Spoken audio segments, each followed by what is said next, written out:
بسم اللہ الرحمن الرحیم وصلی اللہ علی النبی الکریم رب اشرح لی صدری ویسر لی امری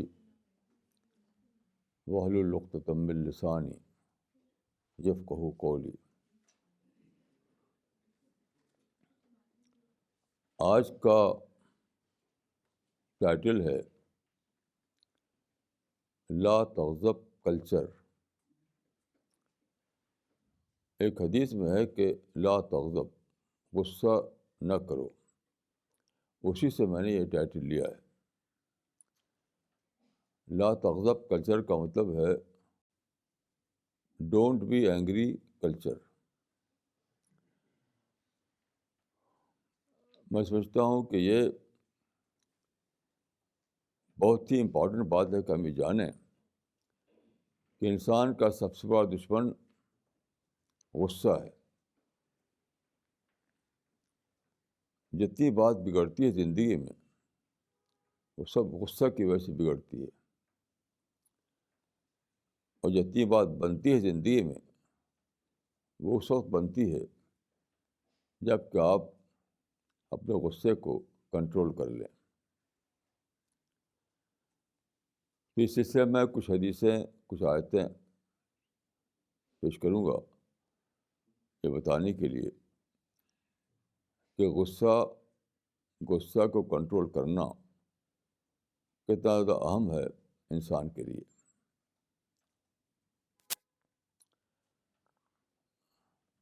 ایک روایت میں آتا ہے کہ ایک صحابی رسول اللہ کے پاس آئے، انہوں نے ایک سوال کیا۔ انہوں نے کہا کہ یا رسول اللہ علمنی کلمات اعیش بہن ولا تکثر علی فانسا۔ اس سوال کا ترجمہ یہ ہے کہ اے خدا کے رسول، مجھے کوئی ایسی بات بتائیے جس میں میں جیوں اور وہ لمبی نہ ہو کہ میں بھول جاؤں۔ تو آپ نے جواب دیا لا تغضب، ڈونٹ بی اینگری، غصہ نہ کرو۔ اسی لفظ کو میں نے آج کا ٹائٹل بنایا ہے لا تغضب کلچر۔ آپ قرآن کو اور حدیث کو پڑھیں تو آپ کو بہت سی آیتیں اور بہت سی حدیثیں ملیں گی جس میں اہل ایمان کو غصہ سے منع کیا گیا ہے۔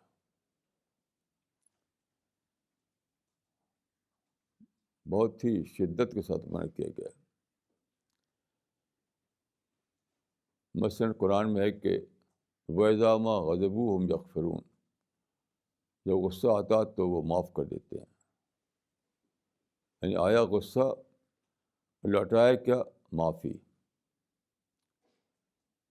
یعنی آپ کے دل میں تو غصہ آیا لیکن دوسروں کو جو چیز ملی وہ غصہ نہیں ملا، وہ معافی ملی۔ کیسی عجیب تعلیم ہے یہ۔ اس سے یہ بھی معلوم ہوا کہ غصہ آنا یہ ایک نیچرل بات ہے۔ ایسا نہیں ہے کہ کوئی آدمی قدر غصہ نہیں ہوگا، غصہ نہیں کرے گا۔ نہیں، غصہ اللہ تعالیٰ نے آدمی کی فطرت میں رکھ دیا ہے۔ تو غصہ تو بہرحال آئے گا جب کوئی چیز آپ کو اپنے خلاف محسوس ہوگی، لیکن غصہ آئے تو کیا چاہیے؟ یہ کہ آپ اس کو کنٹرول کریں، اس کو ضبط کر لیں۔ یعنی غصہ جو ہے اپنے اندر ہی روک لیں، اس کو باہر دوسرے پر نہ ڈالیں۔ اسی لیے قرآن میں دوسری آیت ہے وَالْكَاظِمِينَ الْغَيْظَ وَالْعَافِينَ عَنِ النَّاسِ۔ یعنی یہ نہیں فرمایا کہ وَالْفَاقِدِينَ الْغَيْظَ، کہ اہل ایمان وہ لوگ ہیں جن کے اندر غصہ نہیں ہوتا۔ نہیں، غصہ کو پی جانے والے، یعنی غصہ تو آئے گا لیکن اس کو اندر ہی اندر کنٹرول کر لیں، یہ ہے اہل ایمان کی صفت۔ تو ابھی جو حدیث میں نے پڑھی آپ کے سامنے، تو اس کو اگر لفظ بدل کہا جائے تو یہ ہوگا کہ سائل نے یہ پوچھا تھا کہ وہ prophet give me a master advice by which I may be able to manage all the affairs of my life. اس کا مطلب ہے کہ انہوں نے کی ایک پوچھی تھی کنجی، کی آف لائف، کی آف سکسیس، کی آف سکسیسفل لائف۔ تو آپ نے کہا کہ غصہ چھوڑ دو، یہی کنجی ہے کامیابی کی۔ تو ایسا غصے میں کیا بات ہے؟ غصہ کیوں؟ اس میں میں نے سوچا کہ غصہ کیوں برا ہے، تو ایک حدیث میں اس کا جواب ملا مجھے۔ وہ حدیث البیہقی میں آئی ہے،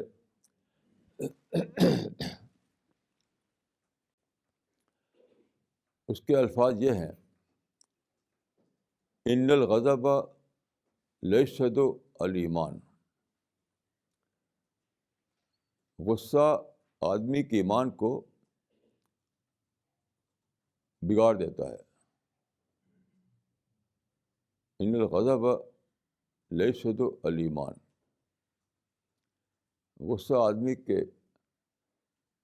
ایمان میں فساد ڈال دیتا ہے۔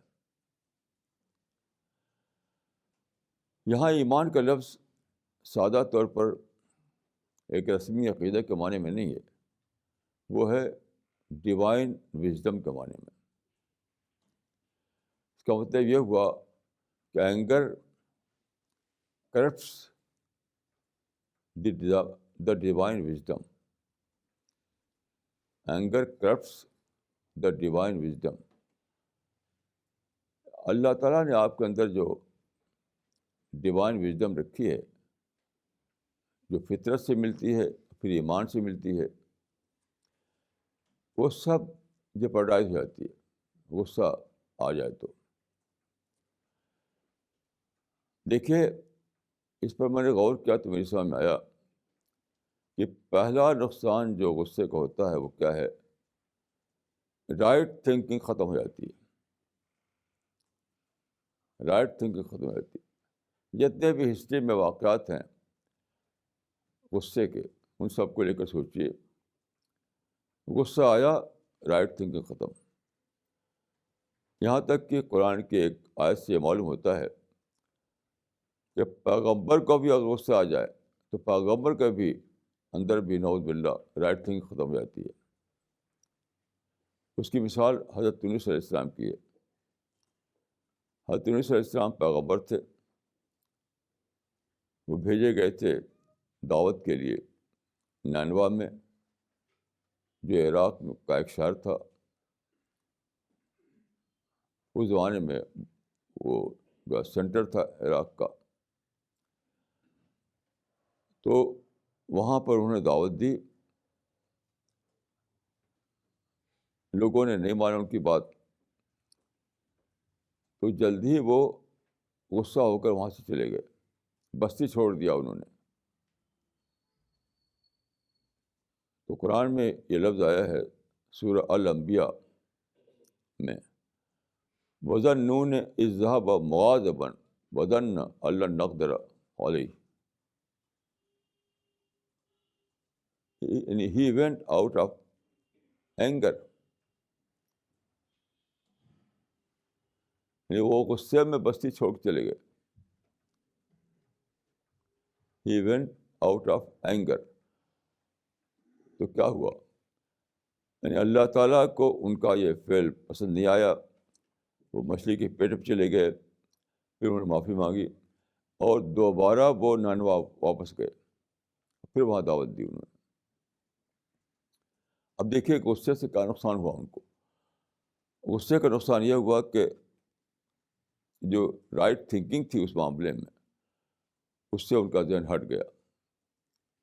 رائٹ تھنکنگ یہ تھی کہ کسی نبی کے لیے یہ جائز نہیں ہے کہ وہ اتمام حجت سے پہلے اپنی مدعو قوم کو چھوڑ دے۔ نبی ایسا نہیں کر سکتا، چاہے لوگ پتھر ماریں تب بھی نہیں چھوڑ سکتا وہ۔ تو حضرت یونس پیغمبر تھے، نینوا کے لوگ ان کے مدعو تھے، تو انہیں وہاں رہنا ہی رہنا تھا، چاہے وہ اچھا سلوک کریں برا سلوک کریں، مانے یا نہ مانے، اس وقت تک جب تک کہ اتمام حجت نہ ہو جائے۔ اتمام حجت بھی دیکھیے ایسا نہیں کہ ہم خود سے فیصلہ کر لیں، یہ اللہ کی طرف سے فرشتہ آ کر بتاتا ہے کہ اب اتمام حجت ہو گیا، تم بھی بستی کو چھوڑ کر جا سکتے ہو۔ خود سے آپ نہیں فیصلہ کر سکتے۔ یاد رکھیے اتمام حجت کا معاملہ اجتہادی معاملہ نہیں ہے، اسی لیے اب پیغمبر کے بعد کسی بھی مسلم کو، کسی بھی گروہ کو یہ حق نہیں ہے کہ وہ کہے کہ ہم نے اتمام حجت کر دیا۔ بالکل وہ گناہ کا فعل ہوگا۔ ہم کو آپ کو صرف دعوت دینا، اسے مر جانا ہے۔ کیوں؟ ہمارے پر فرشتہ نہیں آئے گا یہ بتانے کے لیے کہ اتمام حجت ہو گیا۔ بالکل یہ سرکشی ہوگی اگر آپ کسی بستی کو چھوڑ دیں یا کہہ کر کے کہ اتمام حجت ہوگا اس لیے میں اب یہاں سے جا رہا ہوں۔ نبیوں کے بعد یہ حق ختم ہو چکا ہے کسی امت کے لیے۔ بعد کے لوگوں کو صرف دعوت دینا ہے، اسی میں مر جانا ہے، کیونکہ ہمارے پاس فرشتہ نہیں آئے گا یہ بتانے کے لیے کہ اتمام حجت ہو گیا۔ تو بہرحال حضرت یونس نے بذریعہ اجتہاد، نہ کہ بذریعہ فرشتہ، یعنی اللہ تعالیٰ کا فرشتہ نہیں آیا تھا ان کے پاس بتانے کے لیے، خود سے سمجھ لیا کہ اتمام حجت ہو گیا تو انہوں نے چھوڑ دیا۔ تو آپ دیکھیے کہ انہیں دوبارہ نینوا واپس جانا پڑا۔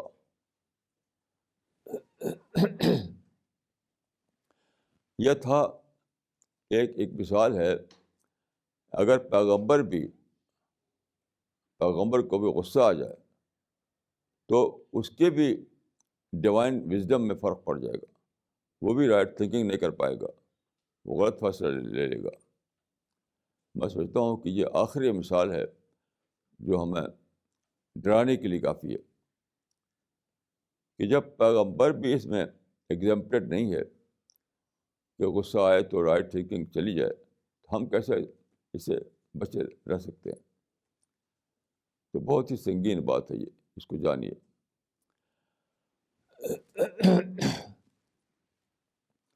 اب دیکھیے غصے کا دو شکلیں ہیں، ایک ہے کہ ایک انڈیویجول کو غصہ آ جائے، ایک فرد کو غصہ آ جائے، ایک یہ ہے کہ پوری کمیونٹی، پوری امت جو ہے غصے میں پڑ جائے۔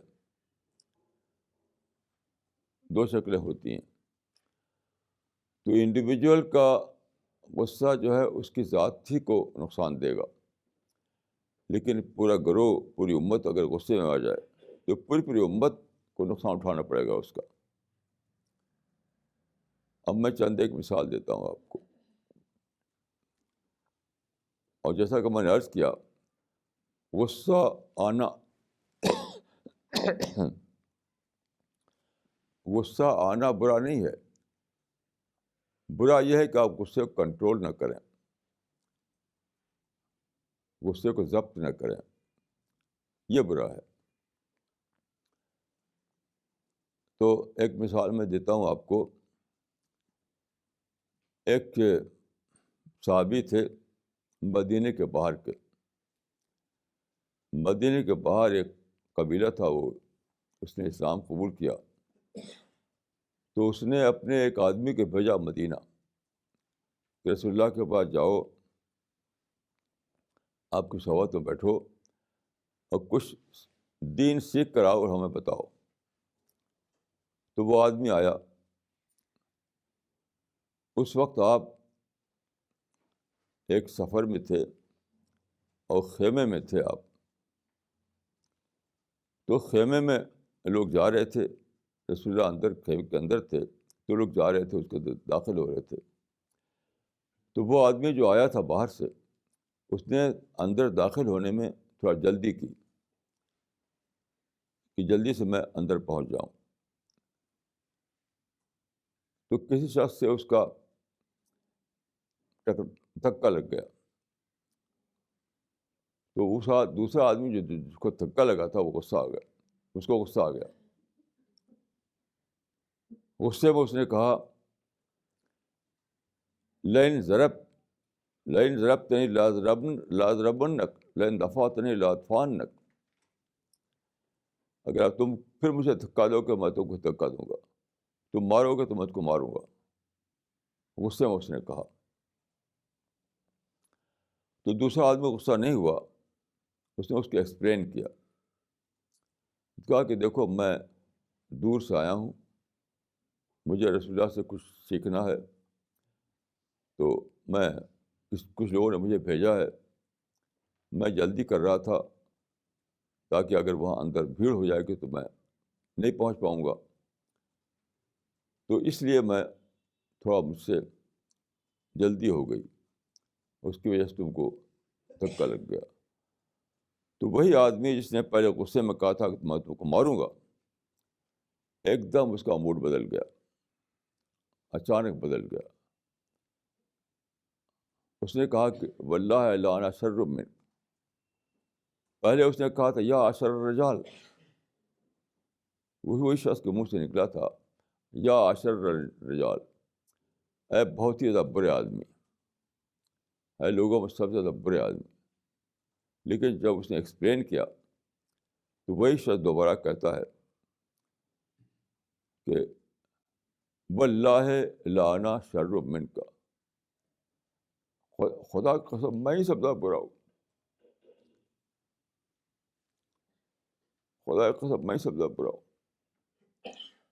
واللہ لا انا شر منک. اور دیکھیے غصہ آیا اس آدمی کو, لیکن جیسے ہی بات ایکسپلین کی گئی فوراً وہ مان گیا, اپنی غلطی کو تسلیم کیا اور معافی مانگی. یہ ایک مثال ہے. ایک اور مثال میں عرض کرتا ہوں کہ غصہ سے کتنا بڑا نقصان ہوتا ہے. ایک بار ایسا ہے کہ مدینہ کے باہر ایک آدمی ملا حضرت ابوبکر کو, تو وہ کسی بات پر غصہ ہو گیا تھا, تو حضرت ابوبکر کو برا بھلا کہنے لگا.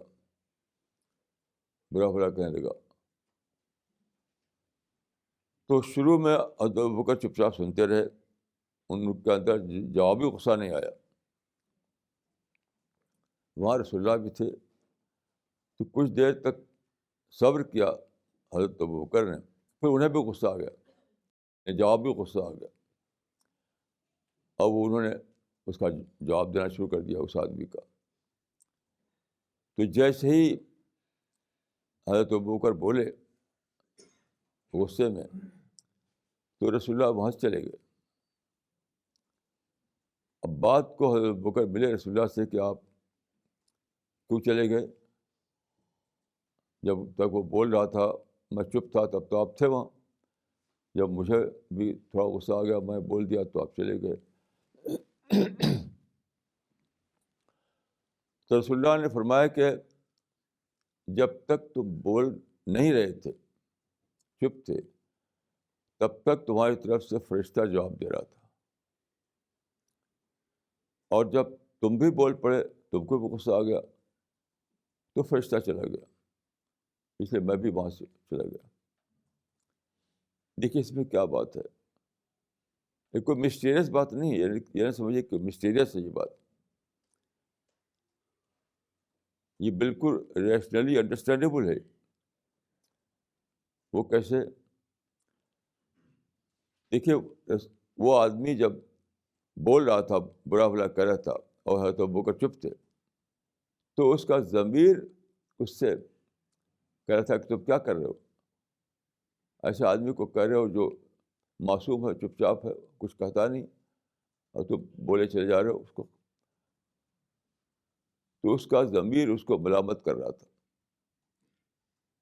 یعنی خود اس آدمی کا ضمیر حضرت ابوبکر کی طرف سے بول رہا تھا. تو ضمیر کو ایکٹیویٹ کرتے ہیں فرشتے. یاد رکھیے، ایک ہے ایگو، ایک ہے ضمیر. ایگو اور کانشنس. ایگو کو ایکٹیویٹ کرتا ہے شیطان، اور ضمیر کو ایکٹیویٹ کرتے ہیں فرشتے. تو جب حضرت ابوبکر چپ تھے، اس آدمی کے ضمیر کو ایکٹیویٹ کر رہے تھے فرشتے. جب حضرت ابوبکر بول پڑے تو وہاں شیطان پڑا کہ وہ ایگو کو ایکٹیویٹ کرے. یہ کتنا بڑا نقصان ہے جب آپ غصے میں آ کر کسی کے خلاف لڑنے لگیں، اس کو سنانے لگیں تلخ باتیں. کیونکہ جب آپ ایسا کریں گے تو آپ فرشتوں کی مدد سے محروم ہو جائیں گے، فرشتوں کی صحبت سے محروم ہو جائیں گے. کتنا بڑا نقصان ہے. اس دنیا میں یاد رکھیے، ہر لمحہ ہم یا تو شیطان کی زد میں ہوتے ہیں یا فرشتوں کی صحبت میں ہوتے ہیں. ہر لمحہ جب بھی ہمارے اندر غصہ ہو، نگیٹو تھاٹ ہوں، نفرت ہو، اس طرح کی چیزیں جو ہوں، تو اس کو مانے کہ ہم شیطان کی صحبت میں چلے گئے ہیں، شیطان ہمیں ایکٹیویٹ کر رہا ہے. اور اس کے برعکس جب ہو کہ ہم غصہ نہ کریں، ہم پازیٹیو تھنکنگ ہو ہمارے اندر، نفرت کے بجائے ہمارے اندر خیرخواہی ہو، ویل وشنگ ہو، تو اس وقت فرشتے وہاں موجود ہوں گے. تو کیسی عجیب بات ہے کہ غصہ آیا تو فرشتے چلے گئے اور شیطان داخل ہو گیا آپ کے دماغ میں. کتنی عجیب و غریب بات ہے یہ.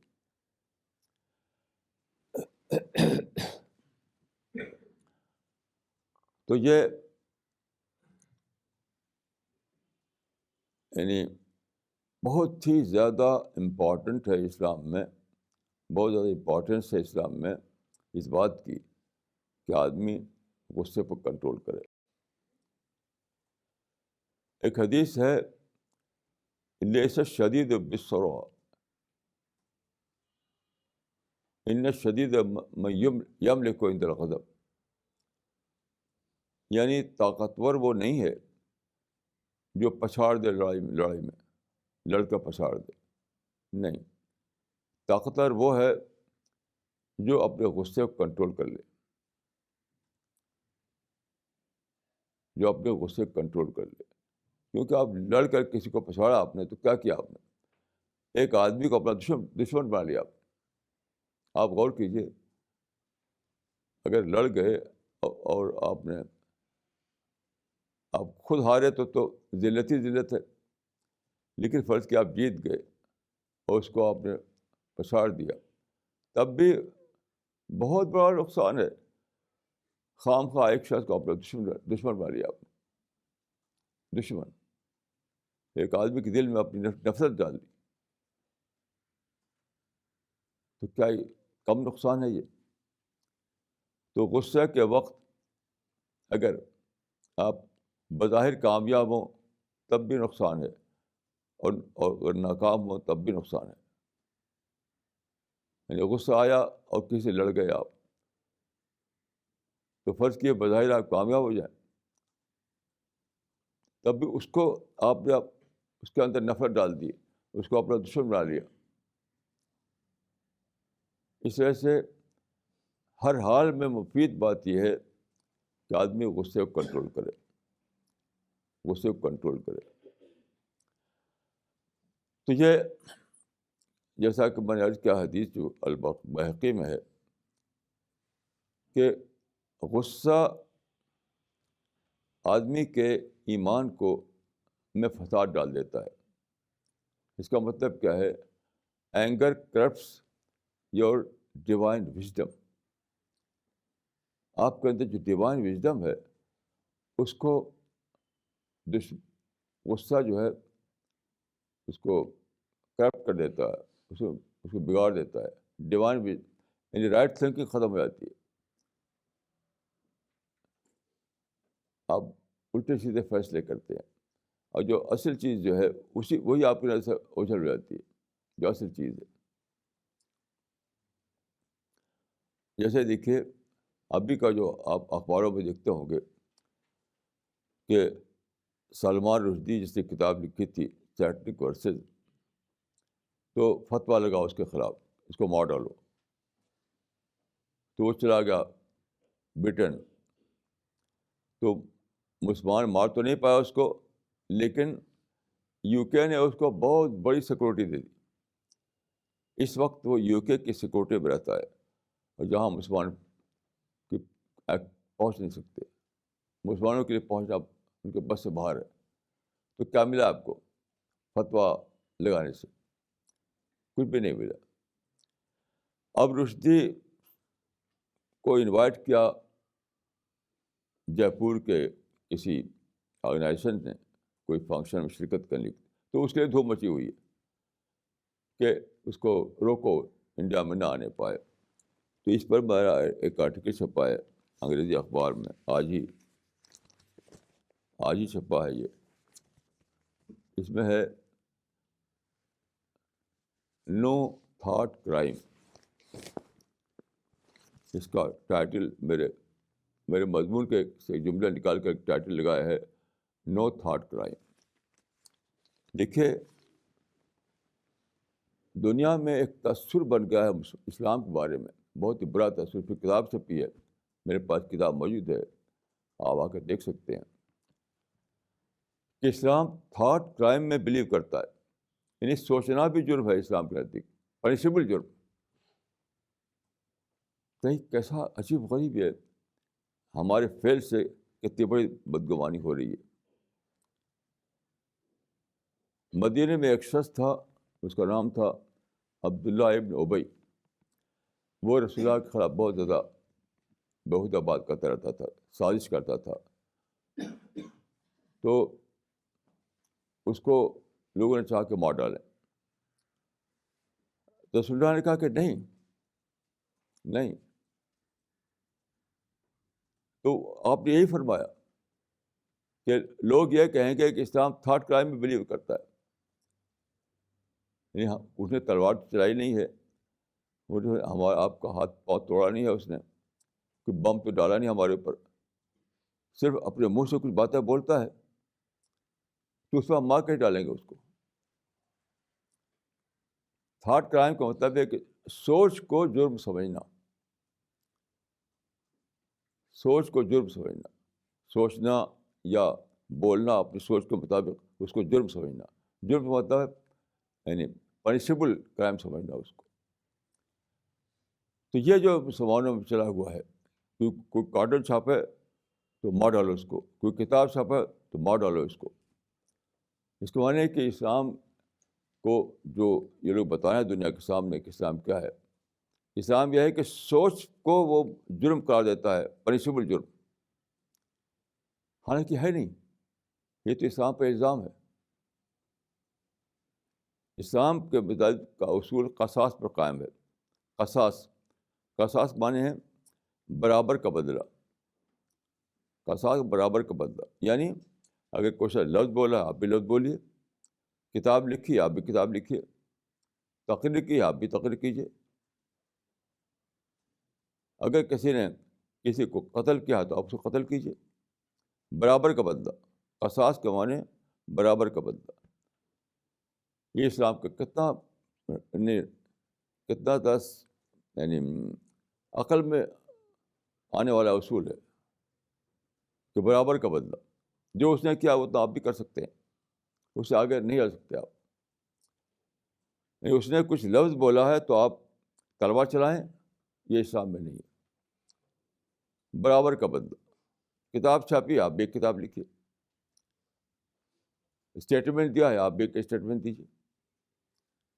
ہاں البتہ وائلنس کرتا ہے، وہ کسی گردن مارتا ہے تو آپ کو حق ہے کہ اس کو گردن مارے. مطلب ایک فرد کو حق نہیں ہے، لیکن وہ کورٹ میں جائے گا اور اس کی ساری کارروائی ہوگی، جو ثابت ہو جائے گا تو جج کے فیصلے کے مطابق اس کو سزا دی جائے گی۔ تو مسلمان جو یہ سب دھوم مچا رہے ہیں، اس سے ثابت کر رہے ہیں دنیا کے سامنے، اسلام تھاٹ کرائم میں بلیو کرتا ہے۔ تھاٹ کرائم یعنی سوچ کو بھی پنشیبل جرم قرار دیتا ہے اسلام۔ کیسی عجیب بات ہے، کیسی عجیب بات ہے۔ اسلام کو بدنام کرنے کا کام کون کر رہا ہے؟ مسلمان کر رہے ہیں۔ عام طور پر سمجھا جاتا ہے کہ اسلام کو بدنام کر رہا ہے میڈیا۔ نہیں، میڈیا نہیں بدنام کر رہا ہے، اسلام کو بدنام کر رہے ہیں مسلمان۔ تو میں نے اس میں لکھا ہے، اس مضمون میں جو یہ تھاٹ کرائم جو چھپا ہے، کہ اگر وہ آ رہا ہے سلمان رشدی انڈیا، تو آپ you have to take it as an opportunity. کیا آپ اس کو ملیے، اس کو مدعو سمجھیے، اس کو ڈسکس کیجیے، اس سے ڈائلاگ کیجیے، اس کو اسلام کی کتابیں پیش کیجیے، یہ کیجیے۔ یعنی مدعو خود آپ کے دروازے پہ آ گئے تو بہت اچھی بات ہے۔ یعنی وہ اس وقت برٹش نیشنل ہے، وہ برطانیہ میں رہتا ہے۔ آپ اگر یہاں سے جائیں برطانیہ تو لاکھوں روپے خرچ کرنا پڑے گا، تب اس کو پائیں گے، تب آپ دعوت دے سکیں گے۔ اب تو وہ خود چلا رہا ہے آپ کے پاس، تو آپ اس کو ایک دعوی اپرچونیٹی سمجھیے، اس سے ملیے، اس سے ڈسکس کیجیے، اس سے ڈائلاگ کیجیے، اس کی کتابیں پیش کیجیے۔ کتنا اچھا موقع ہے۔ لیکن چونکہ مسلمانوں سے دعوت کا ذہن نکل گیا ہے، دعوت کا ذہن ختم ہو گیا، اب قومی ذہن ہے۔ اس وقت مسلمان جو ہیں وہ دعوت پر نہیں ہے، قومی ذہن پر ہے۔ اس وجہ سے سمجھ نہیں پاتے کہ یہ تو اپرچونیٹی ہے، گولڈن اپرچونیٹی، کہ اللہ تعالیٰ کے یہاں ہمیں لکھا جائے گا کہ ہم نے فلاں شخص کو اسلام پہنچایا۔ کیسی عجیب غریب چیز ہے۔ یعنی ایک ایسا شخص جو اسلام کے بارے میں جو بدگمانی ہے، جس نے اسلام کے خلاف کتاب لکھی ہے، جو بھی آپ سمجھیں اس کو، تو اس کو آپ نے دین پہنچایا، اسلام پہنچائی، تو اللہ تعالیٰ کے یہاں بہت بڑا ثواب لکھا جائے گا۔ اور شورغل اخبار میں جو ہو رہا ہے اس وقت، اس سے تو وہ تو کوئی ثواب کی بات نہیں ہے۔ تو دیکھیے، میں یہ کہہ رہا تھا کہ غضب جو ہے، غصہ آپ کی وژڈم کو چھین لیتا ہے۔ غصہ آپ کے اندر سے رائٹ تھنکنگ ختم کر دیتا ہے۔ اور یہ صرف ایک واقعے کی بات نہیں ہے، یہی بار بار مسلمان کر رہے ہیں۔ ابھی میں نے ایک آرٹیکل لکھا ہے صلاح الدین ایوبی کے ایک واقعے کو لے کر۔ آپ جانتے ہیں کہ صلاح الدین ایوبی 12ویں صدی عیسوی کا آدمی تھا۔ اس نے جو تھرڈ کروسیڈس ہیں، اس میں اس نے بہت زبردست رول کیا تھا، اور اس کی وجہ سے تھرڈ کروسیڈ میں مسلمانوں کو جیت ہوئی تھی۔ تو اس کا ایک واقعہ آتا تاریخ کی کتابوں میں کہ تھرڈ کروسیڈ میں کرسچن سائڈ سے ایک ہوتا تھا جنرل، اس کا نام تھا ریجینالڈ۔ تو اس دوران میں جب کہ لڑائی چل رہی تھی، تو ریجینالڈ نے ایک بار ایک مسلم کارواں کو پکڑا، اور مسلم کارواں کو جو بھی کیا ہو، مارا پیٹا ہو، لوٹا ہو، جو بھی کیا ہو، تو اس وقت اس نے یعنی جوش میں آ کر ریجینالڈ نے کہا مسلمان سے کہ بلاؤ محمد کو، وہ تمہاری مدد کرے۔ کال محمد ٹو سیو یو، یہ آتا ہے کتابوں میں۔ تو یہ جو اس نے کہا تھا کہ بلاؤ محمد کو تمہاری مدد کریں. یہ خبر پہنچی صلاح الدین ایوبی کو. یہ بہت غصہ ہو گئے, بہت غصہ. ان کا اچھا ٹھیک ہے, میں اس کو قتل کر کے رہوں گا. تو آخر میں کیا ہوا کہ ہتین میں, مشہور جو ہے جنگ ہتین, بڑا ہے تو یہ نو, ہتین میں ایک لڑائی ہوئی جس میں صلاح الدین ایوبی نے بہت بڑا رول تھا ان کا. تو اس میں مسلمانوں کو جیت ہوئی, اور اس میں ریجنال پکڑا گیا. ریجنال گرفتار ہو کر کے صلاح الدین کے پاس لایا گیا اس کے ٹینٹ میں. جب ٹینٹ میں وہ لایا گیا تو صلاح الدین ایوبی نے اس کو یاد دلایا کہ تم وہ شخص نے ایسا کہا تھا, کہ دیکھو اب میں تم کو بتاتا ہوں, اس کا بدلہ لیتا ہوں تم سے. تو کتاب میں آتا ہے کہ صلاح الدین ایوبی نے تلوار اٹھائی اور یہ کہہ کر اس کو قتل کر دیا کہ ہاں انا انتصر لمحمد علیہ الصلوۃ والسلام, یہ لو میں محمد کے طرف سے بدلہ لیتا ہوں. گردن مار دی اس کی. اس کو جب میں نے پڑھا اس واقعے کو, تو ایک عجیب غریب سوچ میرے اندر پیدا ہوئی. میں نے کہا صلاح الدین ایوبی کے لیے وہ ایک اپرچونیٹی تھی گواہی دینے کی, سچائی گواہی. دیکھیے ہم آپ گواہ ہیں. حدیث میں آتا ہے المسلمون شہداء اللہ فی الارض, مسلمان جو ہے دنیا میں حق کے گواہ ہیں.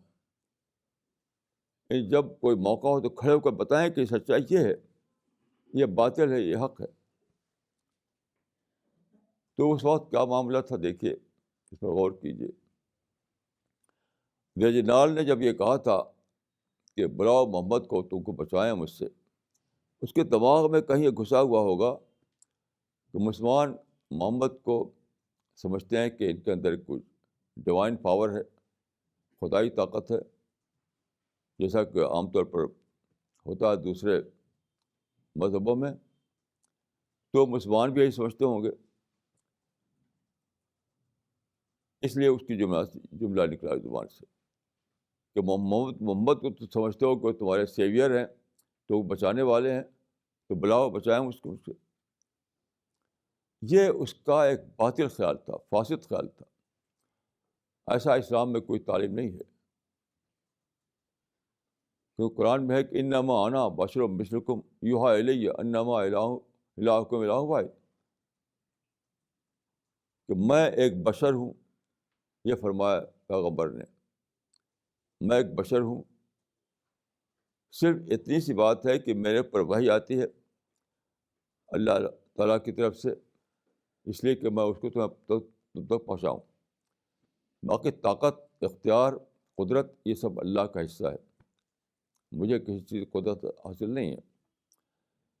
تو یہ کتنا بڑا اس کے اندر غلط فہمی تھی اسلام کے بارے میں, کہ مسلمان سمجھتے ہیں کہ محمد جو ہیں ان کے اندر کوئی خدائی طاقت ہے, جیسا کہ دوسری قومیں سمجھتی ہیں. جبکہ معاملہ یہ ہے کہ اسلام میں یہ عقیدہ نہیں ہے. اسلام میں عقیدہ ہے کہ صرف ایک اللہ تعالیٰ کو ساری طاقت حاصل ہے. تو اس وقت صلاح الدین ایوبی کے لیے ایک اپرچونیٹی تھی گواہی دینے کے لیے.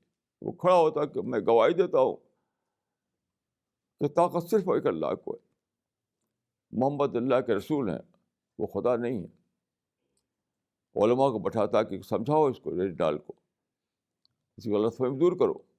مرنے سے پہلے وہ جان لے کہ سچائی کیا ہے, لیکن بس تلوار اٹھا کے گردن مار دی. کیوں؟ غصے میں آدمی کی عقل جو ہے کھوئی جاتی ہے. غصے میں آدمی رائٹ تھنکنگ سے محروم ہو جاتا ہے. یعنی تلوار آپ چلا کر اپنے گردن مار دی تو کوئی کارنامہ نہیں ہوا یہ. لیکن اگر آپ کھڑے ہو کر یہ کہتے کہ سن میں گواہی دیتا ہوں اس بات کی کہ ساری طاقتیں صرف اللہ تعالیٰ کو ہیں, وہی بچانے والا ہے, اور جتنے پیغمبر آئے انکلوڈنگ محمد, وہ تو اس لیے آئے تھے کہ وہ ہادی تھے بس ہدایت پہنچانے کے لیے. طاقت، اختیار، یہ سب خدا کا ہے. تو اللہ کے لیے گواہی دینا تو بہت بڑا کام ہے، بہت ہی بڑا کام ہے. تو جہاں موقع تھا اللہ کے لیے گواہی دینے کا، اس کو بطور ایک اپرچونیٹی کو نہیں لے سکے وہ. کیوں؟ غصے میں عقل جو ہے آدمی کی چل جاتی ہے. دیکھیے، یہ میں اس کا تعلق صرف مسلمانوں سے نہیں ہے. کسی کی کو بھی غصہ آ جائے تو عقل کھو جائے گی اس کی. یاد رکھیے، یعنی غصہ ہر ایک کے لیے برا ہے، چاہے مسلمان ہو یا غیر مسلم ہو. جو بھی غصے میں آئے گا اس کی عقل کھو جائے گی.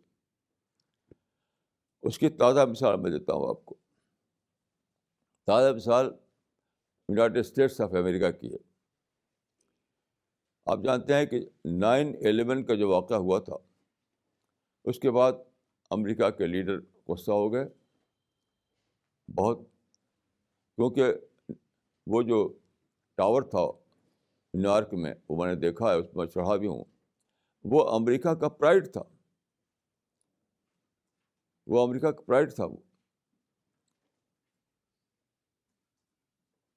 تو جب اس کو ہوائی جہاز ٹکرا کر کے اس کو توڑ دیا گیا، تو کیا کہ امریکہ کے پرائڈ کو توڑ دیا گیا. اب امریکی لوگ غصہ ہو گئے، ان کا کہ ہم ان لوگوں سے انتقام لیں گے. یہ باتیں باقاعدہ موجود ہیں کہ انتقام لینے کا جذبہ بھڑکا امریکہ والوں میں. اچھا، اس کے بعد حملہ کیا. بش کے زمانے میں، اور جتنی طاقت تھی امریکہ نے لگا دی. اور یعنی اتنی بڑی لڑائی لڑنی پڑی امریکہ کو، اس میں $5 ٹریلین خرچ ہو گیا اس پہ. $5 ٹریلین، یعنی $5 کھرب. لیکن آج آپ کو پتہ ہے کہ امریکہ اپنے مقصد کو اچیو نہیں کر سکا، واپس جا رہا ہے. یہ سب لوگ جانتے ہیں. اس کے کتنے فوجی مارے گئے، کتنا پیسہ نقصان ہوا. خود امریکہ کی اکانومی جو ہے وہ ہل گئی بالکل. آپ جانتے ہیں کیوں؟ غصے کے تحت ایک فیصلہ کیا تھا سپر پاور نے. یاد رکھیے، سپر پاور بھی اگر غصے میں ایک فیصلہ کرے تو اس کا فیصلہ بھی غلطی ہوگا. کوئی افورڈ نہیں کر سکتا غصے کو، چاہے سپر پاور ہو چاہے ایک عام انسان ہو. یہ کتنی بڑی بات ہے. اور سب سے بڑا نقصان جو غصے کا ہے وہ کیا ہے کہ ہم اپرچونیٹی کو بھول جاتے ہیں اور صرف وائلنس، انتقام، یہی ہمارے دماغ کو چھا جاتا ہے. اس کی سب سے بڑی مثال جو اس 200 سال کے اندر ہوئی ہے، 200 سال، کہ یورپین قومیں ایشیا اور افریقہ میں داخل ہو گئیں. انڈسٹریل ریولوشن کے بعد نئی طاقتوں کو لے کر انہوں نے مسلم حکومتوں کو زیر کیا اور اپنا دبدبہ قائم کیا. آپ جانتے ہیں کہ آٹومان امپائر ختم ہوئی، مغل امپائر ختم ہوئی، اور بہت سی حکومتیں ادھر ادھر جو تھی سب ختم ہوئیں. انہوں نے دبدبہ قائم کیا اپنا. اب مسلمان صاحب غصے میں آ گئے، سارے دنیا کے مسلمان غصے میں آ گئے اور لڑائی چھیڑ دی. ملا کچھ بھی نہیں. 200 سال کی، 2 سال کی جنگ میں، 200 نہیں، 200 سال، یعنی 19th سینچری 20th سینچری، دو اتنی لمبی وار جو ہے اس میں کیا ملا؟ نہیں، 200 سال، ٹھیک ہے، میں نے کہا 200 سال. 200 سال کی لڑائی میں کیا ملا؟ کچھ بھی نہیں ملا. 200 سال کی لڑائی میں کچھ بھی نہیں ملا. اور نقصان کیا ہوا؟ نقصان یہ ہوا کہ یہ سارے لوگ آ گئے تھے ہمارے دیشوں میں، ہمارے ملکوں میں. یہ تھے مدعو ہمارے، مدعو. یہ سارے لوگ مدعو تھے. یورپین قومیں جو آ گئی تھیں مسلم ملکوں میں کولونیلزم کے زمانے میں, نوآبادیاتی دور کے زمانے میں, تو یہ تو مدعو تھے ہمارے. مدعو خود آ گیا دائی کے پاس, اب ان کو دعوت دو. اسی کا نتیجہ دیکھیے یہ ہے کہ اس زمانے میں ایک بہت بڑی انڈسٹری نکلی ہے جس کو کہتے ہیں ٹورزم, سیاحی کی انڈسٹری. پہلے ایسا نہیں ہوتا تھا, کیوں کمیونیکیشن جو ہوا, کمیونیکیشن آیا, سواریاں آئیں اور آسانی ہو گئی آنے جانے میں, گلوبلائزیشن ہوا, تو ایک نیا ایک سلسلہ شروع ہوا سیاحی کا. لاکھوں لاکھ لوگ یہاں سے وہاں جانے لگے. اب مسلم ملکوں میں سیاح بھی آنے لگے بہت زیادہ. لیکن مسلمان ان سیاحوں کو نگیٹو نظر سے دیکھتے ہیں, سمجھتے ہیں کہ یہ سب سازشی ہیں, ہمارے دشمن ہیں, یہ لوگ آتے ہیں ہمارے کلچر خراب کرنے کے لیے, بم مارتے ہیں. حالانکہ وہ تو مدعو ہیں, یہ سارے لوگ آ کے مدعو ہیں. مدعو خود آپ کے یہاں آئے ہوا ہے. اللہ تعالیٰ نے اس امت کے لیے جو سب سے بڑا انعام رکھا ہے امت محمدی کے لیے, وہ ہے دعوت اللہ. دیکھیے, نماز پڑھیں تب بھی ثواب ہے, روزہ رکھیں تب بھی ثواب ہے, حج کریں تب بھی ثواب ہے, لیکن اگر آپ دعوت اللہ کام کرتے ہیں تو سب سے بڑا ثواب ہے, وہ سپر ثواب ہے وہ. تو اللہ تعالیٰ نے اس زمانے میں مدعو کو خود آپ کے پاس بھیج دیا. ساری دنیا میں یورپ کے لوگ, امریکہ کے لوگ گھسے ہوئے ہیں اپنے بزنس کے لیے, سیاحی کے لیے, تعلیم کے لیے, مختلف اس کے لیے. تو ان کو آپ ایک دعویٰ اپرچونیٹی کے طور پر لیجیے اور ان کو دعوت دیجیے, تو کتنا بڑا ثواب اللہ تعالیٰ کے یہاں مقدر ہے آپ کے لیے. دعوت اللہ کا ثواب, شہادت اور الناس کا ثواب, لوگوں تک سچائی پہنچانے کا ثواب, انذار اور تبشیر کا ثواب. لیکن کیا ہوا, بس غصے میں آ گئے, نہیں یہ تو دشمن ہے, یہ تو ہمارے ملکوں میں آ گئے ہیں, ان کو مارو, ان کو بھگاؤ. تو یہی تو ہے کہ غضب آتے ہی ڈیوائن وزڈم ختم ہو گئی. ڈیوائن وزڈم ختم ہونے کا مطلب یہ ہے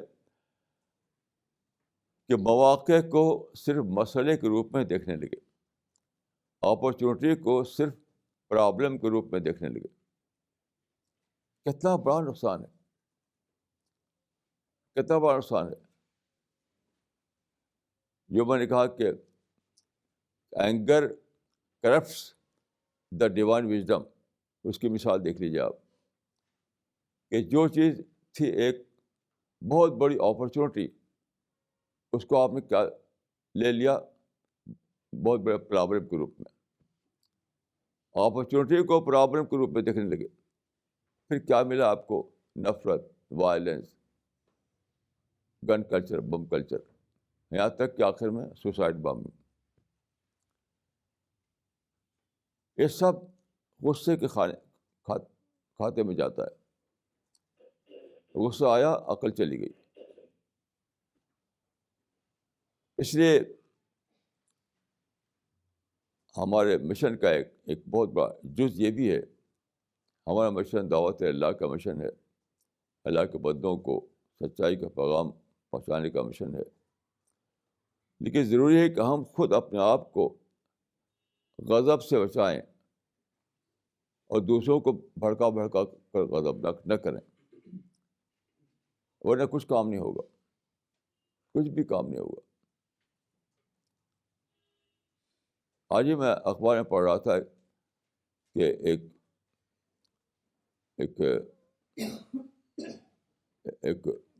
گرو, ہندوؤں کے ایک گرو, جس سے کسی بات پر مسلمان غصہ ہو گئے تھے, ان کا جلسہ تھا, ایک مسلمان لڑکے نے جا کر ان کے اوپر کالک پھینکی. مجھے اتنا افسوس ہوا کہ جا کر قرآن پیش کرتے, کالک پیش کرنے کی کیا ضرورت ہے؟ اس ہندو گروپ پر یہ آج ہی اخبار میں نے پڑھا کہ ایک مسلمان لڑکا کھڑا ہوا اور ان کے اوپر کالک پھینکی، اور اس کے بعد لوگ پکڑ دھکڑ ہوئی، لوگوں نے مارا پیٹا اس کو. اس کے بجائے یہ کرنا چاہیے تھا ان کو کہ یہاں گروپ کی وجہ سے ہزاروں ان کے آئے تھے سننے کے لیے ان کی بات کو، تو ایک موقع تھا وہاں جا کر آپ قرآن دیتے، اسلام کی کتابیں دیتے، لٹریچر دیتے، تو اتنے سارے لوگوں تک سچائی کا پیغام پہنچ جاتا. اب کیا ہے؟ کچھ بھی نہیں ہوا. اب تو یہ پریس میں جو یہ خبر آئی تو لوگ کیا سمجھیں گے؟ یہی سمجھیں کہ اسلام یہ سکھاتا ہے کہ بس مارو پیٹو، یہی تو سمجھیں گے. تو غضب جو ہے، غصہ جو ہے، اینگر جو ہے، یہ ساری برائی کی جڑ ہے، ساری برائی کی جڑ ہے. اب دیکھیے رسول اللہ صلی اللہ علیہ وسلم کو جب پیغمبری ملی مکہ میں، یہ 7th سینچری AD کا فرسٹ کوارٹر تھا. اس وقت کعبہ میں کئی 100 بت رکھے ہوئے تھے. اچھا، اس کو دیکھ کر غصہ ہو جاتے، آپ توڑ پھوڑ کرتے تو کیا ہوتا؟ کچھ بھی نہ ہوتا. لیکن آپ نے اس کو اپنے ظاہر ہے کہ آپ کے دل میں بہت سخت احساس آتا ہوگا کہ اللہ کے گھر کو انہوں نے بت خانہ بنا رکھا ہے، لیکن آپ صبر کیا، برداشت کیا، تو کیا ہوا؟ ایک بہت بڑی یعنی وژڈم آپ کے سامنے آ گئی کہ ان بتوں کی وجہ سے یہاں لوگ اکٹھا ہوتے ہیں، تو ان لوگوں کو بطور آڈینس استعمال کرو، کیونکہ وہ بت جو تھے ان کے پوجنے والے آتے تھے وہاں پر باقاعدہ، تو ایک بھیڑ اکٹھا ہوتی تھی. تو آپ نے بتوں کے کعبہ میں بتوں کی موجودگی پر غصے سے بچایا اپنے آپ کو. تو اس کا فائدہ کیا ہوا کہ وہاں جو آتے تھے زائرین، وہ آپ کے لیے بن گئے مدعو، آڈینس. چاچا آپ وہاں جاتے تھے اور قرآن پڑھ کے سناتے تھے ان کو، اور سنتے تھے، وہ کتنے لوگ اس میں اسلام میں داخل ہو جاتے تھے. اس طرح سے آپ نے ایک مسئلے کو اپرچونیٹی کے روپ میں لیا.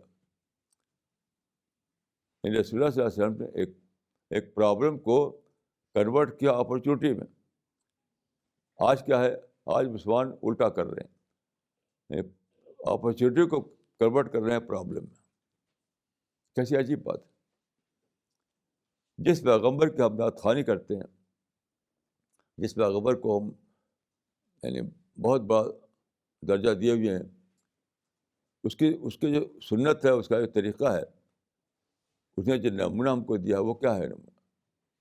اصل چیز وہ ہے. وہ نمونہ یہ ہے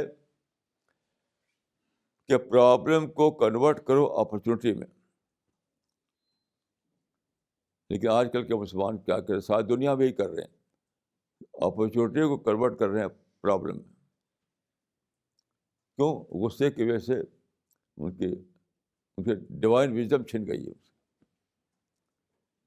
غصے کی وجہ سے ان کی ڈیوائن وزڈم جو ہے وہ چھن گئی ہے. کیسی عجیب بات ہے.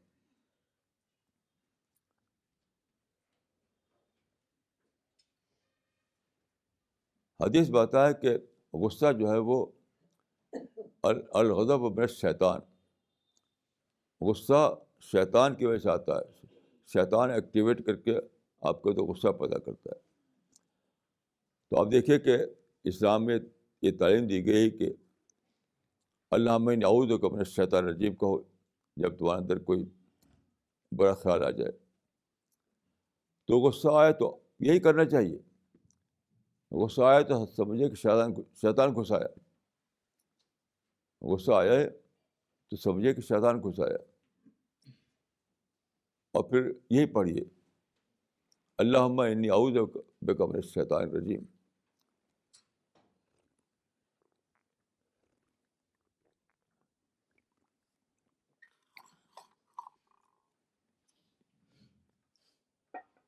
تو یہ بہت ہی اہم حدیث ہے جو میں نے آپ کو سنائی کہ الغضب لا یفسد الایمان، غصہ ایمان میں فساد ڈال دیتا ہے، یعنی ایمان میں کرپشن ڈال دیتا ہے. تو ایمان کا مطلب میں نے کیا سمجھا یہاں؟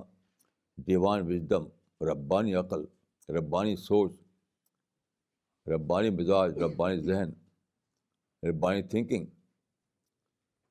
تو غصہ آتا ہے تو ربانی تھنکنگ چلی جاتی ہے، اور پھر آدمی ایسی حرکتیں کرتا ہے جو صرف جو کہتے ہیں کاؤنٹر پروڈکٹیو، الٹا نتیجہ نکالنے والی. تو دیکھیے، چاہے آپ کے ذاتی زندگی کا معاملہ ہو، فیملی کا معاملہ ہو، نیبرہڈ کا معاملہ ہو، قومی معاملہ ہو، انٹرنیشنل معاملہ ہو، ایک فرد کا معاملہ ہو، کمیونٹی کا معاملہ ہو، سپر پاور کا معاملہ ہو، ہر ایک کو اپنے کو بچانا ہے غصہ سے.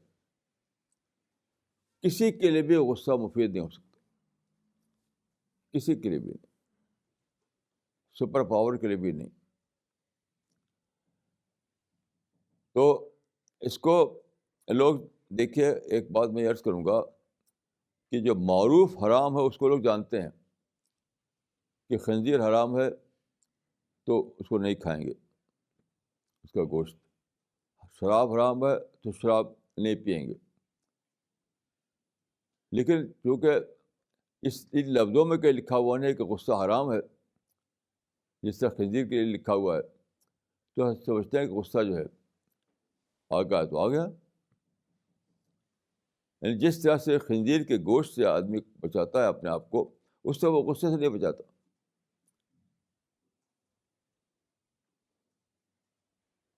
تو عام طور پر لوگ اس وقت تو قومی مزاج غصے کا مزاج بن گیا، لوگ بھڑکتے ہیں باتوں باتوں. تو جس طرح سے آپ بچتے ہیں شراب سے، جس طرح سے آپ بچتے ہیں خنزیر سے، اسی طرح سے آپ کو بچنا ہے غصہ سے. کیونکہ غصہ آیا، نفرت آئی، انتقام آیا، تشدد آیا، یہاں تک کہ لڑائی آئی، یہاں تک سوسائڈ بامبنگ آ گئی. تو چاہے دنیا کا معاملہ ہو، دین کا معاملہ، ذاتی معاملہ ہو یا قومی معاملہ ہو، ہر جگہ آپ کو اپنے کو غصہ سے بچانا ہے. جیسا کہ میں نے حدیث آپ کو پیش کیا آپ کی خدمت میں کہ غصے کو مینیج کرنا سیکھیے، بجائے اس کی کہ غصے کو آپ دوسروں پر ڈالنا سیکھیں. غصے کو مینیج کرنا سیکھیے. غصہ تو آئے گا، ہمیں کیا کرنا ہے؟ غصے کو مینیج کرنا. مینیج کرنے والے کیا ہے؟ کنٹرول کرنا، اس کو اپنے اندر ضبط کر لینا. اس کو you have to manage your control, you have to manage your anger. یہ فارمولہ ہے، you have to manage your anger. یہ فارمولہ ہے اسلام کا. یہ بہت ہی اہم ہے ہر ایک کے لیے، ہر معاملے کے لیے، کہ غصے کو مینیج کیجیے. اسی میں فلاح ہے، دنیا کے بھی، آخرت کے بھی، اور ایمان کے بھی، دعوتی اعتبار سے بھی، اور دوسرے معاملات میں بھی. تو غصے کو مینیج کرنا یہ سپر فارمولہ ہے آپ کے لیے اپنے زندگی کے تمام معاملات میں. یہی میں کہوں گا. میں اللہ تعالیٰ سے دعا کرتا ہوں کہ اللہ تعالیٰ مجھ کو اور آپ کو اس پر عمل کرنے کی توفیق دے. اقول قولی ھذا واستغفر اللہ لی ولکم اجمعین.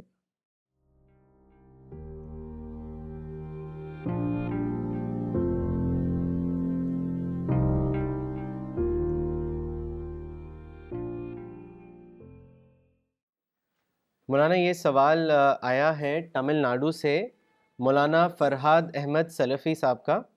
انہوں نے لکھا ہے، فکری قوت کو کمتر سمجھنا اور ویپنز کی طاقت کو بڑھ تک سمجھنا کہاں تک صحیح ہے؟ کچھ بھی صحیح نہیں ہے، یہ تو غلطی غلط ہے. فکری طاقت ہی بڑی طاقت ہے، ہتھیار کی طاقت کوئی طاقت نہیں. یاد رکھیے، کوئی پوری تاریخ میں کوئی ایک بھی مثال ایسی نہیں ہے کہ اسلحہ کی طاقت سے، یعنی ہتھیار کی طاقت سے کبھی کسی نے کوئی بڑی کامیابی پائی ہو. ریسنٹلی مثالیں دیکھیے، 2 سپر پاور تھے، روس اور امریکہ. روس جو ہے اپنے سپر پاور کے زوم میں اور اپنے ہتھیار کے زوم میں داخل ہو گیا افغانستان میں. سمجھتا تھا کہ ہتھیار کے زور پر وہ اپنے افغانستان پر قبضہ کر لے گا، لیکن آپ جانتے ہیں کہ روس کو ناکامی ہوئی، واپس جانا پڑا اس کو. اسی طرح سے امریکہ جو سپر پاور تھا، وہ گھس گیا عراق میں ہتھیار لے کر کے، لیکن وہاں پہ واپس جانا پڑا اس کو. تو پوری تاریخ میں کبھی بھی ہتھیار کے ذریعے کی کوئی بڑی طاقت نہیں ملی ہے. اس کے برعکس فکر کی طاقت، فکر کی طاقت کو اسی طرح معنی میں لیجیے. آئیڈیالوجی، ایجوکیشن، پیسفل ایکٹیویٹیز، یہ سب فکر کی طاقت ہے. فکر کی طاقت کو کسی محدود معنی میں مت لیجیے، اس کو وسیع طرح معنی میں لیجیے. آئیڈیالوجی کو استعمال کرنا، نظریے کو استعمال کرنا، ایجوکیشن کو استعمال کرنا، پیسفل ایکٹیویٹیز کو استعمال کرنا، یہ فکر کی طاقت. یعنی ایک ہے پیسفل ایکٹیویزم، ایک ہے وائلنٹ ایکٹیویزم. تو فکر کی طاقت کا مطلب ہے پیسفل ایکٹیویزم کا طریقہ اختیار کرنا، اور اس کا الٹا ہے وائلنٹ ایکٹیویزم، تشدد کے ذریعے سے کامیابی حاصل کرنے کی کوشش کرنا. تو زندگی، تاریخ بتاتی ہے کہ کبھی بھی وائلنٹ ایکٹیویزم کسی کے لیے مفید نہیں ہوا ہے. جب بھی مفید ہوا پیسفل ایکٹیویزم. خود انڈیا میں آپ دیکھ لیجیے، انڈیا میں 1857 میں انگریزوں کے خلاف لڑائی شروع ہوئی، بہت مار کاٹ ہوئی، لیکن آزادی کہاں ملی؟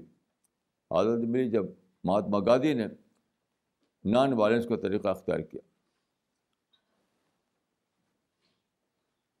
حدیث میں ہے یہ بات واضح طور پر، ان اللہ یعطی علی الرفق ما لا یعطی علی العنف. یعنی God grants to non violence what he does not grant to violence. خدا پیس پہ وہ چیز دیتا ہے جو تشدد پر نہیں دیتا. یہ فطرت کا اصول ہے، تاریخ کی شہادت ہے، اور قرآن و حدیث میں بات واضح طرح بتائی گئی. قرآن میں ایک اصل ہو خیر، یعنی پرم طاقت سے آپ جب حاصل کرنے کی کوشش کرتے ہیں ایک کام کو، تو مقصد حاصل ہوتا ہے اور کوئی بات بگڑنے نہیں پاتی. جب تشدد کرتے ہیں آپ، مقصد تو حاصل نہیں ہوتا اور بہت سی باتیں بگڑ جاتی ہیں. کینیڈا سے مسٹر ابو الحسن نے لکھا ہے، what is the actual truth of so called satanic verses? Do they have any place in the history of Islam? اسلام کی تاریخ میں ان کا کیا مقام رہے گا؟ یہ تو کچھ بھی نہیں، نتھنگ ہے. اسلام کی تاریخ میں اس کا مقام کا کوئی مطلب ہی نہیں. باقی وہ کتاب جو ہے یعنی بالکل ہی اس کی کوئی قیمت نہیں اس کتاب کی. یہاں تک کہ خوشونت سنگھ جو پبلشر کا ایڈیٹوریل بورڈ ہے، اس میں ہے خوشونت سنگھ.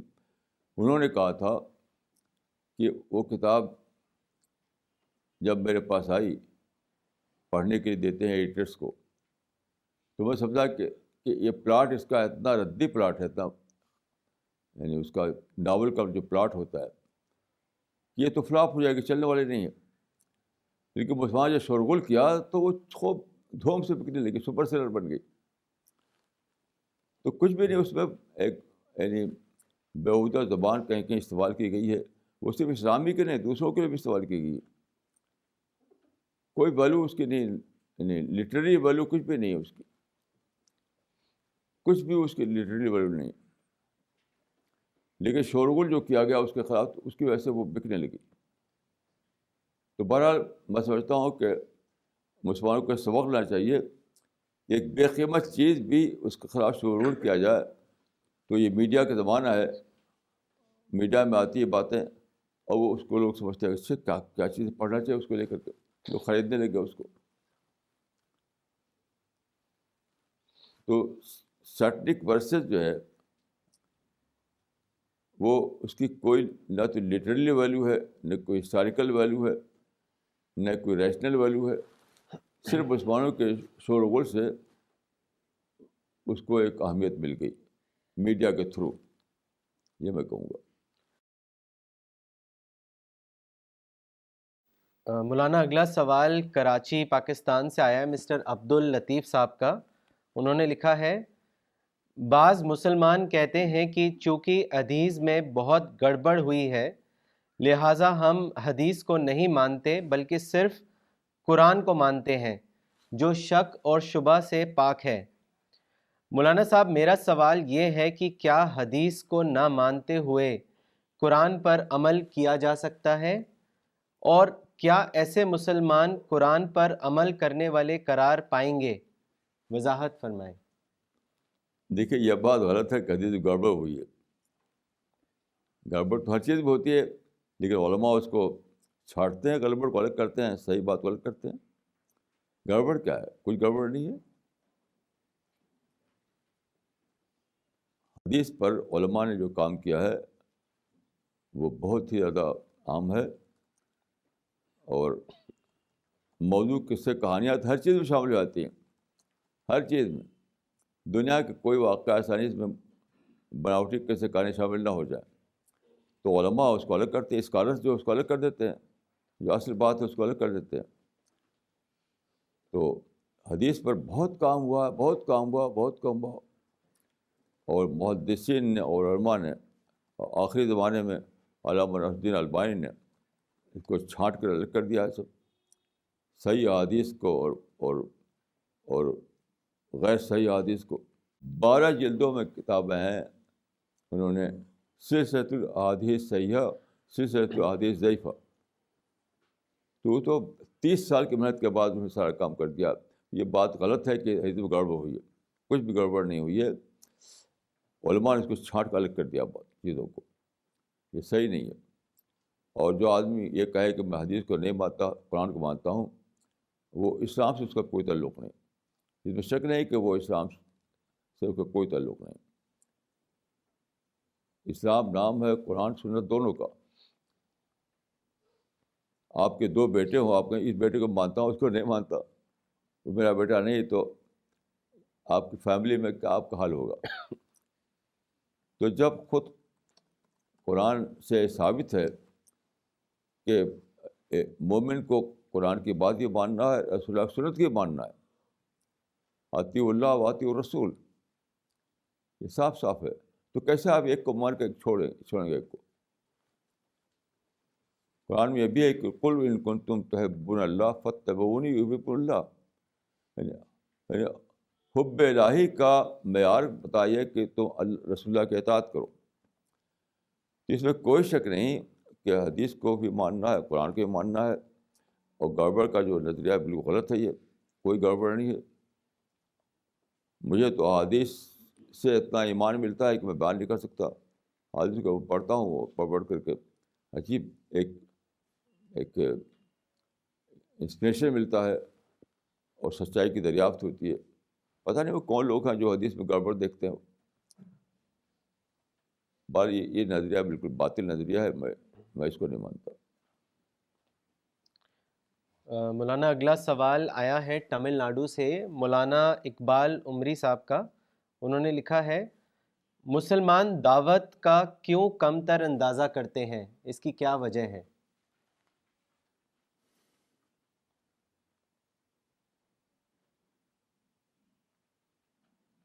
میں سمجھتا ہوں کہ وہی وجہ جو میں نے کہا، غصہ.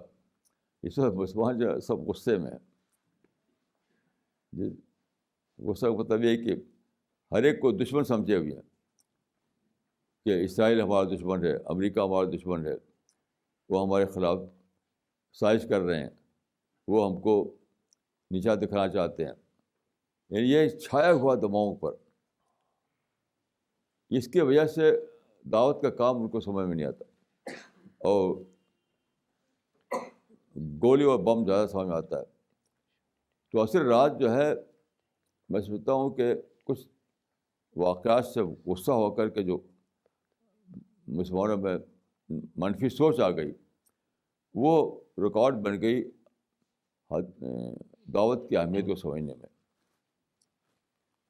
اب میں مثلا مجھے کوئی کسی بات، میں کسی نفرت نہیں کرتا، مجھے کسی سے نفرت نہیں ہے، نہ اسرائیل سے، نہ امریکہ سے، نہ ہندو سے، نہ فلاں سے، نہ فلاں سے، کسی سے. سب کو میں انسان سمجھتا ہوں. تو میں سمجھتا ہوں کہ دعوت سے بڑے کوئی کام نہیں. تو جڑ میں جو ہے، جڑ میں وہ منفی سوچ ہے، منفی سوچ کہ مسلمان اس دور میں پچھڑ گئے تو سمجھتے ہیں کہ دوسرا ان کو پیچھا کیے ہوئے ہے. اپنی غلطی اپنے پر نہیں ڈالتے. قرآن میں تو ہے کہ ہر آدمی اپنے ہی کیے کو بھگتتا ہے، اپنے کیے کو. صاف صاف لکھا ہوا ہے کہ آدمی اپنے کیے کو بھگتتا ہے.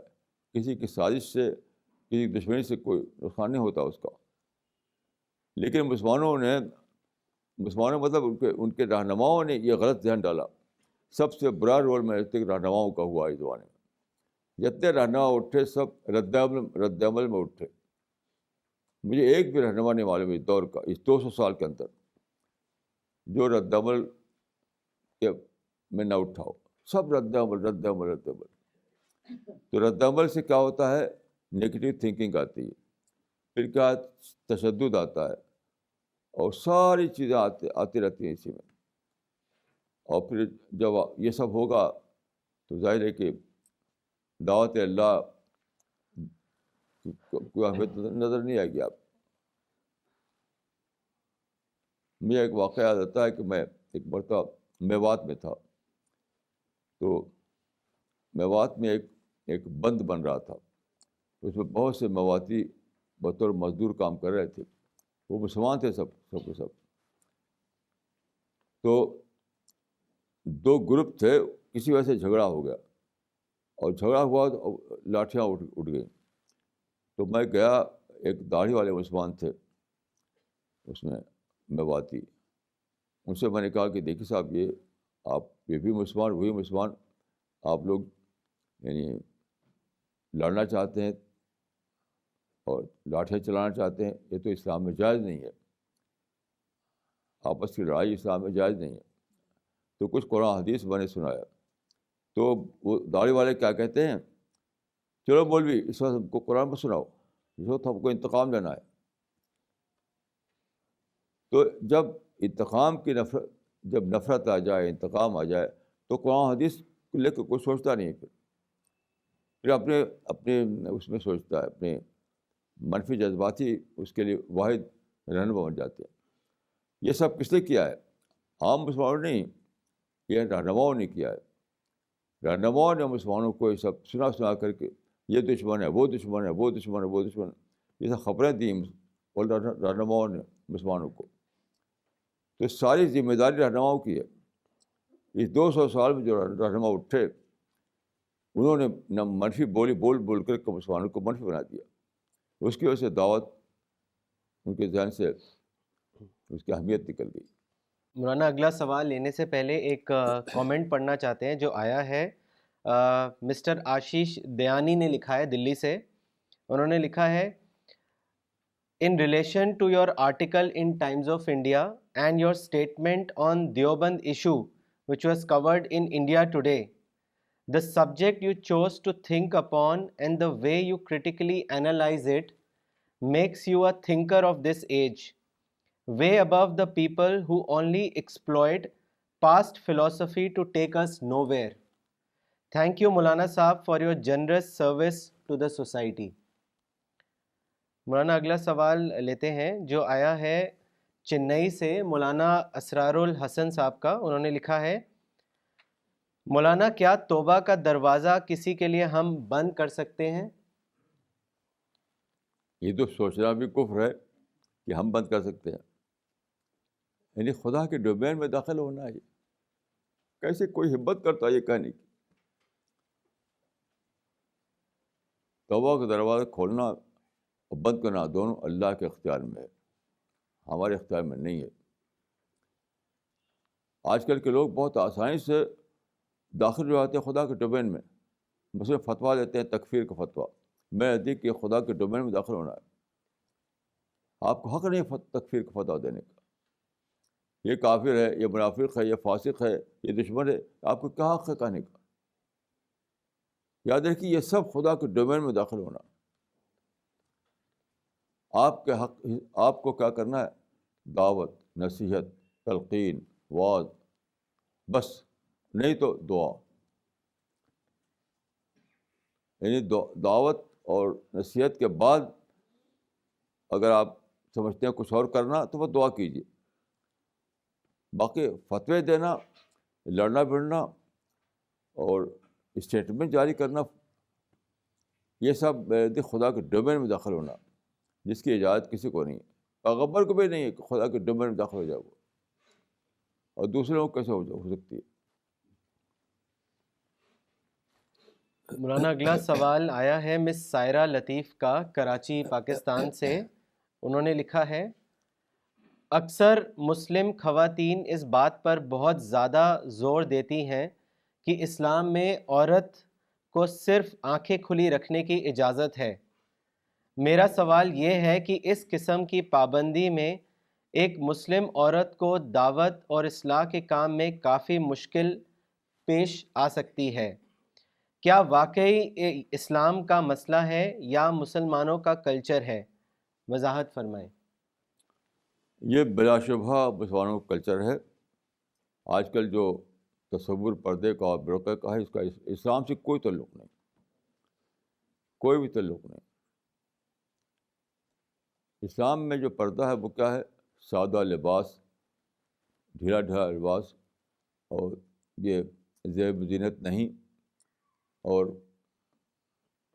پرمیسیونیس نہیں، سنجیدگی کے ساتھ آنا جانا، یہ ہے پردہ.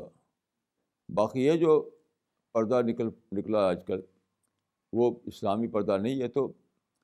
یہ تو رواج ہے، اس سے کوئی شک نہیں. اگر اس کو کچھ آپ پڑھنا چاہیں اس موضوع پر کسی کو، تو دو کتاب میں نام لوں گا آپ کو. ایک ہے علامہ البانی کی کتاب حجاب المرأۃ المسلمہ. علامہ ناصر الدین البانی کی کتاب ہے حجاب المرأۃ المسلمہ عربی میں. دوسری کتاب خود میری کتاب ہے، وہ ہے خاتون اسلام. اور دو کتابیں ہیں، خاتون اسلام اور عورت معمار انسانیت. آپ دو کتابیں پڑھ لیجیے، اس میں ساری باتیں واضح ہو جائیں انشاءاللہ. اگلا سوال بنگلور سے آیا ہے اور مولانا عنایت اللہ عمری صاحب نے کیا ہے. انہوں نے پوچھا ہے کہ دینی غیرت کے کیا معنی ہیں، اس کے بارے میں بتائیں. دین غلط کوئی چیز نہیں، نتھنگ ہے اسلام میں، کچھ نہیں. دین غلط ایک جاہلیت ہے، یہ جاہلیت کی چیز ہے. قرآن میں کہا گیا ہے حمیت الجاہلیہ، جس کو کہا گیا وہی دین غلط ہے. کچھ نہیں. دین غلط کیا چیز ہے؟ یہ لفظ نہ حدیث میں نہ قرآن میں، اور اس کو اتنا بڑا درجہ دے رکھا ہے. یاد رکھیے دینی غیرت کا لفظ نہ قرآن میں نہ حدیث میں، لیکن صحابی نے لفظ کو استعمال کیا. میں اس کو حمیت جاہلیہ مانتا ہوں، اس کو کوئی حقیقت اس کی نہیں.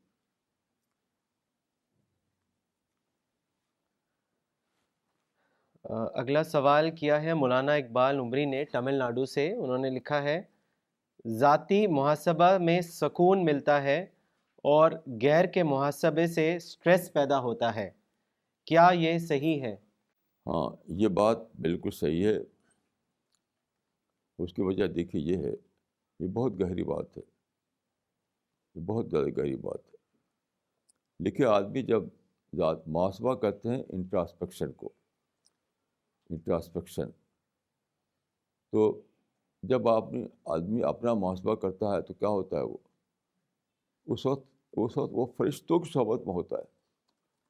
ذاتی محاسبہ ایک بہت ہی بڑا مثبت عمل ہے، ایک بہت بڑا پازیٹیو کام ہے اور خالص ربانی کام ہے.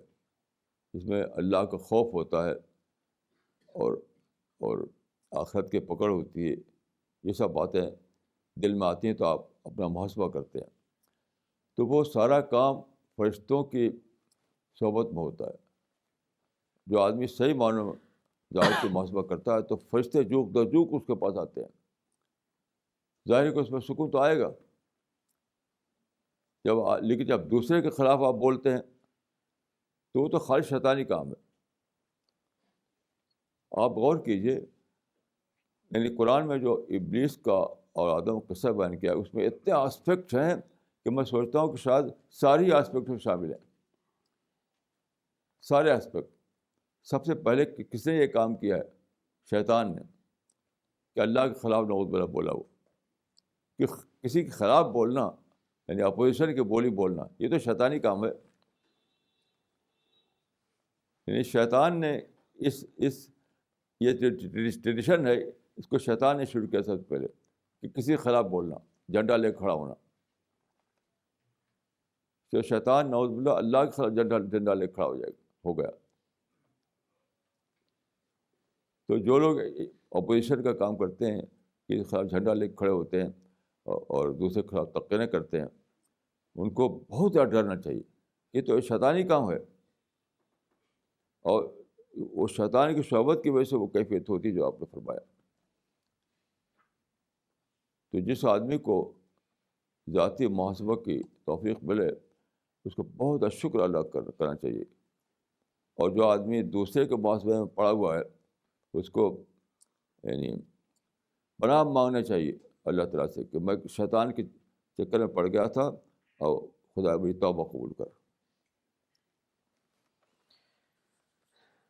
مولانا اگلا سوال مسٹر محمد سمیع اللہ صاحب کا ہے، دلی سے. انہوں نے لکھا ہے، how can problems be converted into opportunity? Kindly comment. دیکھیے، یہ کائن کی بات نہیں ہے، یہ کرنا ہی کرنا ہے. کیونکہ کہ زندگی جو ہے وہ پرابلم سے ہی بھری ہوئی ہے. اگر آپ پرابلم سے الجھیں تو کچھ نہیں کر سکتے. زندگی کی مثال ایسی ہے جیسے ایک گلاب کا پھول ہے، اس کی شاخ میں کانٹے ہیں اور پھول بھی اسی میں. ایک ہی شاخ میں کانٹے بھی، ایک ہی شاخ میں پھول بھی ہیں. تو آپ کانٹوں کو اوائڈ کرتے ہیں تب پھول ملتا ہے آپ کو. اگر کانٹوں کو نہ اوائڈ کریں تو پھول نہیں ملے گا آپ کو.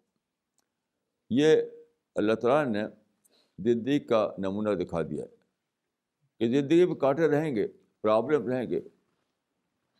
تم کو ایک ہی کام کرنا ہے کہ پرابلم کا اوائڈ کو اگنور کرو. اور قرآن میں دیکھیے فطرت کا اصول بتایا گیا، لا آف نیچر. ان مال عسر یسرا، یہ لا آف نیچر ہے. اس کا مطلب ہے کہ where there are problems there are opportunities. یہ لا آف نیچر ہے. کبھی بھی ایسا نہیں ہو زندگی میں کہ پرابلم ہو اپرچونیٹی نہ ہو. تو آپ پرابلم کو اگنور کیجیے تو وہیں دیکھیں گے آپ اپرچونیٹی موجود ہے.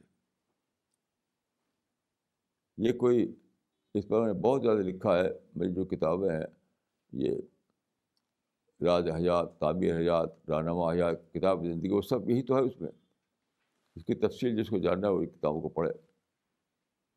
انگلش میں بھی ایک کتاب ہے مورل ویژن، اس کو آپ پڑھ سکتے ہیں. مولانا اگلا سوال آیا ہے مسٹر وسیم قریشی کا، دلی سے. انہوں نے لکھا ہے، مولانا صاحب I just want to know what is the right definition of جہاد اکارڈنگ ٹو یو؟ جہاد کے معنی کوشش، جہاد کے معنی ہے اسٹرگل، بس اور کچھ نہیں. جہاد کے معنی قتال نہیں ہے. جو اس کو کہے قتال وہ سرکشی کرتا ہے. یعنی کسی بھی اچھے کام کے لیے جو کوشش کرتے ہیں وہی جہاد ہے. لڑنا بھیڑنا ایک الگ چیز ہے، اس کا جہاد سے کوئی تعلق نہیں ہے.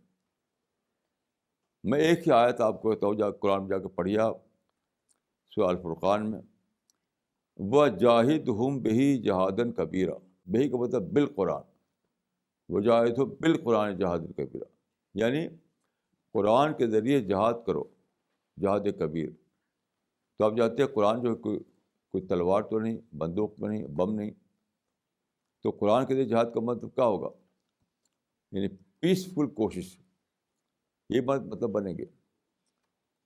تو جہاد کا مطلب ہے کسی اچھے کام کے لیے پیسفل اسٹرگل، یہ جہاد ہے. جہاد کے معنی ہرگز قتال نہیں ہے، جہاد کے معنی کوشش ہے. تو جہاد کا مطلب ہے کسی اچھے کام کے لیے پیسفل کوشش کرنا، بس اسی کا نام جہاد ہے. میری کتاب ہے ٹرو جہاد، اس کو آپ پڑھ لیجئے. ٹرو جہاد میں باتیں آپ پا سکتے ہیں. اس کے علاوہ میں ایک کتاب چھپی ہے یعنی پرافٹ آف پیس، اس میں بھی آپ بھی باتیں پا سکتے ہیں. مولانا اگلا سوال ایک اسکول اسٹوڈنٹ کا آیا ہے جن کا نام ہے بلال پردھان. انہوں نے پوچھا ہے آپ سے کہ how can we get paradise, اس کے بارے میں بتائیں. دیکھو قرآن میں اس کا جواب ہے کہ ذالک جزاء من تزکا. پیراڈائز اس کے لیے ہے جو اپنا تزکیہ کرے. تزکیہ کا مطلب ہے پیوریفائی کرنا، یعنی اپنے سول کو پیوریفائی کرنا، اپنے آپ کو پاک کرنا. پاک کرنا کیا ہے؟ نگیٹو تھنکنگ سے پاک کرنا، نفرت سے پاک کرنا، حسد سے پاک کرنا، حرص سے پاک کرنا. جتنے بھی نگیٹو چیزیں ہیں اس سے پاک کرنا. تو اس سے آپ کے اندر ایک شخصیت بنتی ہے، یعنی پیوریفائڈ سول بنتا ہے. وہی پیوریفائڈ سول جو ہے اسی کے لیے جنت ہے. ذالک جزاء من تزکا، جنت اس کے لیے جو اپنا تزکیہ کرے، یعنی اپنے کو پیوریفائی کرے. یہ ہے قرآن میں اس کا جواب. مولانا اگلا سوال آیا ہے دلی سے مسٹر راما کتا سوین کا. انہوں نے لکھا ہے guru ji please tell me how can I become the devotee of the great God. دیکھیے اس کا جو پروسیس ہے وہ ہے کہ گاڈ کو آپ دیکھ تو سکتے نہیں، کیونکہ گاڈ جو ہے بیانڈ اسپیس اینڈ ٹائم ہے. لیکن گاڈ کو ڈسکور کرتے ہیں آپ اس کے کریشن میں. یعنی ایک ہے کریٹر، ایک ہے کریشن. تو کریٹر کو آپ آنکھوں سے دیکھ نہیں سکتے ہیں، لیکن اس کی کریشن میں اس کو آپ ڈسکور کر سکتے ہیں. تو جب آپ کریشن میں سوچتے ہیں، کریشن میں اسٹڈی کرتے ہیں، تو آپ کریٹر کو ڈسکور کرتے ہیں، اور پھر اس سے آپ کو اٹیچمنٹ ہوتا ہے، اس سے ایموشنل کنٹیکٹ بنتا ہے، اور پھر اس کو اپنا یعنی سب کچھ بنا لیتے ہیں آپ. تو خدا تک پہنچنے کا راستہ جو یہی ہے، کریٹر تک پہنچنے کا راستہ کریشن کے ذریعے جاتا ہے. Through creation you can discover God. اس پر بہت سی کتابیں ہیں، میری کتاب بھی ایک ہے، اس کو آپ پڑھ سکتے ہیں. God arises. God arises. میں تو روزانہ یہی کرتا ہوں. جب میں ایک انسان کو دیکھتا ہوں تو سوچتا ہوں کیسا عجیب ہے یہ انسان. تو اس کے ایک مارولس کریشن میں خدا کو دریافت کرتا ہوں. میں درخت کو دیکھتا ہوں، درخت بہت عجیب لگتا ہے مجھے، کیسا عجیب ہے درخت. تو درخت کے اندر میں اس کے کریٹر کو دریافت کرتا ہوں. ایسے سورج، چاند اور ستارے، گلیکسی، یہ ساری چیزوں میں سوچتا رہتا ہوں. تو اس کے اندر مجھے یعنی یہ کریشن کا فنامنا ہے. اس کریشن میں مجھے کریٹر دکھائی دیتا ہے. یہی پروسیس ہے. جتنا زیادہ آپ سوچیں گے جتنا زیادہ آپ اسٹڈی کریں گے you can reach God through contemplation. یہی ایک ہی راستہ ہے.